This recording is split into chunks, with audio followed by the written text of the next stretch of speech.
Olá, está começando o Senado Notícias. Os senadores analisam nesta tarde o projeto de lei de diretrizes orçamentárias para 2021. De manhã foi a vez dos deputados. As sessões do Congresso estão acontecendo separadamente nas duas casas por segurança em função da pandemia do coronavírus. O relator da proposta da LDO, senador Irajá, apresentou nesta terça-feira um texto substitutivo ao do Poder Executivo. No parecer, Irajá amplia metas e prioridades do governo e apoia a meta fiscal de 247 bilhões e 100 milhões de reais para 2021, estabelecida numa atualização que o governo enviou pela manhã. No substitutivo, o relator restringiu a execução provisória às despesas correntes inadiáveis, discordando da intenção da equipe econômica de ampliar as possibilidades de gastos temporários. Ele manteve a proibição de reajustes para servidores civis da administração direta, de autarquias e de fundações. Como já havia sido acordado entre líderes partidários do Senado e da Câmara no início de dezembro, a análise da Lei de Diretrizes Orçamentárias para o ano que vem ficou marcada para este dia 16, diretamente pelo plenário do Congresso, sem a necessidade de passar pela Comissão Mista de Orçamento. É prioridade, nós precisamos dar a resposta que o Brasil precisa, ainda mais nesse momento de pandemia, de incertezas, né? Tenho certeza que a LDO já não vai passar pelas comissões, vão para o plenário direto e nós vamos aprovar pelo menos a LDO. Nós dependemos dessa lei para poder normatizar o orçamento do ano que vem. A LDO, primeira mão, deve ser debatida, deve ser votada, deve ser aprovada para possibilitar, então, se ter um orçamento correndo aí a partir de fevereiro. Já a votação da Lei Orçamentária Anual deve ficar só para 2021. Nós já sabemos que a lei orçamentária só vai ser votada em fevereiro, mas de janeiro é possível o governo trabalhar com o chamado duodécimo, 1/12 do orçamento. Este economista explica que qualquer tipo de auxílio emergencial do governo deve estar previsto no orçamento público. Pelo menos pelos 3 primeiros meses, há uma possibilidade de espaço fiscal se ocorrer alguma retirada de subsídios, principalmente em áreas mais pesadas, como agrícola, mineração ou siderurgia. Que para 2021, o próprio FMI já coloca como uma necessidade a manutenção do auxílio emergencial e também de outras políticas fiscais e monetárias de estímulo à economia nacional, pelo menos até a vacinação ficar mais acessível a grande parte da população. Um estudo da Fundação Getúlio Vargas mostra que o Brasil conseguiu diminuir os níveis de pobreza com o auxílio emergencial durante a pandemia, mas que 15 milhões de pessoas voltarão à mesma condição de antes, caso a medida não seja retomada em 2021. Foi uma expansão nunca antes vista da política social, capaz inclusive de reduzir a pobreza e a pobreza extrema a níveis que nunca tinham sido registrados antes. No entanto, ele é um programa, obviamente, também muito custoso, com um custo fiscal muito elevado. E não é aconselhável ele ser estendido de forma provisória para o ano que vem. O ideal seria o governo ter conseguido se organizar para conseguir alocar recursos, seja de outros programas menos eficientes, menos focalizados, seja de outros tipos de gastos, como privilégios, como gastos com o pessoal, e alocar esse tipo de despesa para uma expansão de uma política social de forma bastante eficiente, tal como é, por exemplo, o Bolsa Família. O relator do orçamento de 2021 é também o relator da chamada PEC emergencial, o senador Márcio Bittar. E assim como a votação da LOA, a da proposta de emenda à Constituição também ficou para o ano que vem. O texto deve criar mecanismos de ajuste fiscal, por exemplo, ao modificar limites para gastos com pessoal e proibir que novas leis autorizem o pagamento retroativo desse tipo de despesa. O Senado também realizará nesta tarde uma sessão deliberativa para votar indicações de embaixadores, diretores de agências reguladoras e membros de conselhos. E o plenário aprovou nesta terça-feira, em sessão semipresencial, a regulamentação do fundo que financia mais de 60% da educação básica do país, o Fundeb. O Senado retirou mudanças que haviam sido feitas na Câmara dos Deputados e garantiu que os recursos do fundo sejam destinados apenas para o ensino público. O texto volta à Câmara para nova análise dos deputados. O Fundeb se tornou permanente em agosto, mas precisa ser regulamentado para que entre em vigor no ano que vem. O projeto aprovado estabelece os critérios de distribuição progressiva do dinheiro da União para estados e municípios. Se não houver essa regulamentação, nós estaremos sem condição de financiar a educação pública a partir do ano que vem e além de toda a crise já instalada. O Fundeb é composto de 20% da receita de 8 impostos estaduais e municipais e de valores transferidos de impostos federais. Até 2026, a União aumentará a complementação para esses fundos menores a cada ano, começando com 12% do total até atingir 23%. Para garantir que todo o dinheiro seja destinado apenas à educação pública, o relator decidiu reapresentar o texto inicial da proposta, diferente do que a Câmara acabou enviando ao Senado. Os deputados haviam incluído, por exemplo, a possibilidade de que escolas do Sistema S fossem beneficiadas. Eu acho que o mais prático, o mais rápido e ao que é consenso, eu acho aqui, que foi debatido durante esse tempo todo, é simplesmente nós acatarmos o relatório do Rigoni, porque foi esse o relatório que nós aprovamos nas comissões. Se tiver alguma alteração, a Câmara que faça alteração. Esse projeto, como estava, ia retirar todo esse avanço um pouco mais, ou seja, demos com uma mão, estávamos retirando com duas. Agora, Vossa Excelência, com essa capacidade que teve de ouvir a todos, de encontrar um bom termo, Vossa Excelência resgata a credibilidade do Congresso Nacional. Eu não tenho como assegurar, do ponto de vista regimental, que a Câmara não vá alterar o texto e o entendimento construído que vai ser votado hoje nessa conciliação que está sendo feita com o relator e com os líderes partidários. O que eu acho que é um sinal claro que o Senado está dando de resgatar o entendimento que foi feito na votação quando da constituição do novo Fundeb. Porque se isso aqui é a regulamentação do novo Fundeb, de uma emenda constitucional construída a várias mãos, onde o Senado e a Câmara trabalharam conjuntamente, naturalmente esse projeto de lei de regulamentação necessariamente passará por essa conciliação. Naturalmente que eu aproveitarei essa oportunidade para fazer uma manifestação para o presidente Rodrigo Maia, para que ele possa dividir com os líderes da Câmara o entendimento do Senado, que é, se for possível, dentro de um entendimento de harmonia e de independência, ele votar o texto que será votado na sessão de hoje. O plenário também aprovou outros projetos de lei, entre eles o que cria o cartão de vacinação digital. A ideia da proposta é reunir todas as informações das vacinas que cada pessoa já tomou por um sistema eletrônico, tanto de vacinações administradas no serviço público como na rede privada. O projeto também estabelece que os dados possam ser consultados pelos pacientes em plataforma digital. Nós estamos num ambiente muito conturbado sobre a história de vacinas. O presidente da República ainda ontem fez uma declaração que me parece muito delicada, que pede para que cada cidadão, cada pessoa ao ser vacinado, para ser vacinado, assine um termo de responsabilidade.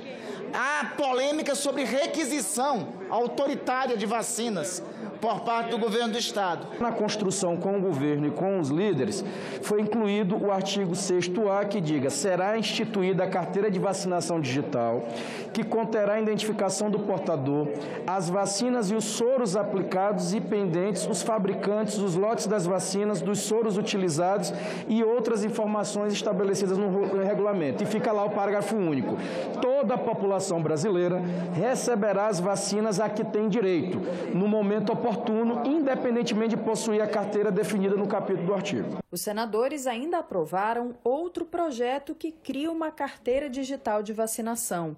O texto também estabelece processos de rastreamento de vacinas e soros no Sistema Único de Saúde. Esse rastreamento é referente a uma cadeia de movimentação dos produtos utilizados no Programa Nacional de Imunizações, incluindo as etapas de fabricação, importação, distribuição, transporte e armazenagem. A nosso ver, isso significa aumentar ainda mais a segurança dos pacientes frente aos potenciais efeitos adversos, monitorar a qualidade dos imunobiológicos utilizados no Sistema Único de Saúde, SUS, verificar a eficiência dos processos logísticos em todas as instâncias da rede de frio, distribuição e armazenamento deste produto e afastar preocupações, hoje em dia, muitas vezes infundadas, acerca da segurança e da eficácia das vacinas oferecidas de acordo com o calendário nacional de vacinação. Outra proposta aprovada pelo plenário foi a regulamentação de aquisições, posses e o cadastro de propriedade rural por estrangeiros. Pelo texto, os imóveis rurais adquiridos por sociedade estrangeira deverão obedecer a princípios da função social da propriedade e devem ser autorizados por ato do Poder Executivo, seguindo regras do Código Civil. A soma dessas áreas rurais não vai poder ser maior que 25% da superfície dos municípios onde estão localizadas. Quando se tratar da implantação de projetos prioritários para o desenvolvimento do país, o Congresso poderá autorizar a aquisição. Nós não podemos, diante de uma pandemia, de uma recessão econômica, do desemprego que vem alarmando as famílias brasileiras, deixar de receber esse bom investimento, um investimento que gera emprego, que gera renda, que gera riquezas, que gera mais alimentos.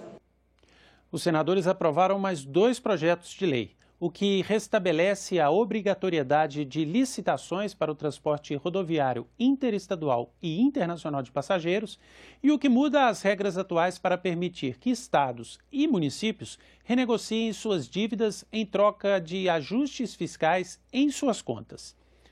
Também foram aprovadas pelo plenário indicações de autoridades, 3 diplomatas para exercer cargos no exterior, um indicado para ocupar o cargo de membro do Conselho e do Conselho Diretor da Anatel e um indicado para ser o novo Defensor Público Geral Federal. Todos esses nomes haviam sido sabatinados em comissões do Senado. O nome indicado para a representação do Brasil em Genebra, o diplomata Fábio Mendes Marzano, foi rejeitado pelo plenário. O auxílio emergencial pago a milhões de brasileiros prejudicados pela pandemia termina em 31 de dezembro. Só que a pandemia ainda não acabou. Diante desse cenário, um projeto do Senado prorroga até 31 de março do ano que vem o estado de calamidade e o pagamento de R$ 300 aos beneficiários do auxílio. A previsão era que o auxílio emergencial, criado em abril, durasse 3 meses. A pressão dos parlamentares foi fundamental para que o valor pago a mais de 50 milhões de brasileiros sem renda chegasse a R$ 600. A Covid-19 tornou necessária a prorrogação do pagamento até o fim do ano, reduzido para R$ 300 a partir de setembro. Mas em janeiro do ano de 2021, a ajuda financeira desaparece, sem que nenhuma alternativa concreta tenha sido proposta pela equipe econômica do governo. O auxílio emergencial teve consequências, algumas até surpreendentes. Reduziu a desigualdade social, aumentou a popularidade do presidente, reativou o consumo e deu um certo fôlego à economia, mas trouxe de volta a inflação, sobretudo de alimentos. Isso sem falar no enorme déficit fiscal que cedo ou tarde todos teremos que pagar. Do ponto de vista fiscal, a Instituição Fiscal Independente, a IFE do Senado Federal, vai analisar os efeitos fiscais decorrentes dessa possível ou eventual medida. É preciso lembrar que o projeto de lei orçamentária anual de 2021 não contempla o programa ou a sua postergação, ou ainda na versão chamada Renda Brasil ou Renda Cidadã, como foi discutida por um tempo, partindo do próprio governo, mas nesse contexto de gastos novos que sejam necessários, é fundamental que se indique a fonte de financiamento dos recursos, a forma como isso também será feito. Para o senador Alessandro Vieira, a prorrogação do estado de calamidade pública permite que o governo mantenha o auxílio sem interferir na lei do teto de gastos. O projeto que busca ampliar o auxílio emergencial para mais 3 meses, estendendo também o estado de calamidade, é absolutamente indispensável, uma vez que nós não temos ainda um processo de vacinação nacional efetivo e você não teve uma retomada econômica que reinsira essas pessoas no mercado de trabalho. Proteger os brasileiros é indispensável e o Senado deve se manifestar. A Lei de Proteção a Testemunhas, que já existe, pode ganhar novos parágrafos para incluir pessoas que delatarem atos ilegais de interesse público. O autor do projeto, senador Alessandro Vieira, acredita que essa medida pode aumentar as denúncias de casos de corrupção. Delatar atos ilegais de interesse público não é uma decisão fácil. Isso porque a testemunha e seus familiares podem sofrer constrangimentos, retaliações e até ameaças de morte. Muitas pessoas deixam de fazer denúncias importantes por medo. Para mudar essa realidade e incentivar esses indivíduos, um projeto do Senado cria a reserva de identidade das testemunhas. Em relação aos servidores públicos, é ainda mais importante, uma vez que o servidor público, às vezes, é o primeiro e o único a se deparar com esses atos ilegais que ferem o interesse público. E, por fim, importante destacar que essa medida não prejudica a investigação ampla desses atos. Então, isso só faz com que se amplie a possibilidade da participação de testemunhas e a denúncia desses atos ilegais. De acordo com o projeto de lei, o informante confidencial de atos do interesse público só será admitido se houver risco concreto à sua vida ou à sua integridade física ou de seus familiares, em razão da gravidade dos fatos narrados. A autoridade administrativa ou judicial deve conhecer a identidade do informante e ter a possibilidade de observar o seu comportamento durante o depoimento. O réu ou seu defensor poderá questionar indiretamente a testemunha sobre questões que não estejam relacionadas com a sua identidade ou paradeiro atual.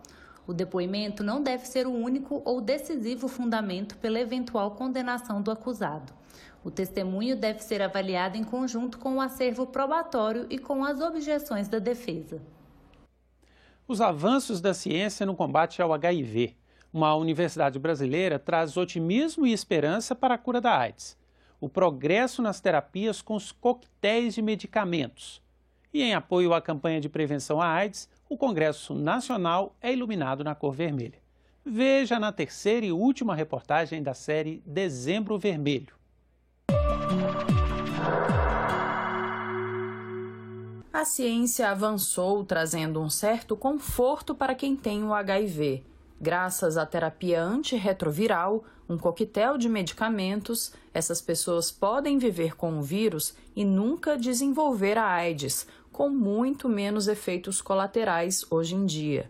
No Brasil, todas as pessoas diagnosticadas com a infecção pelo HIV têm direito ao tratamento gratuito pelo Sistema Único de Saúde, o SUS. O tratamento também é preventivo. Ao diminuir a quantidade de vírus que circula pelo corpo, a possibilidade de a pessoa transmitir o HIV para outra em relações sexuais desprotegidas é quase nula. Uma das estratégias da prevenção contra o HIV e a AIDS é a profilaxia PEP e PrEP.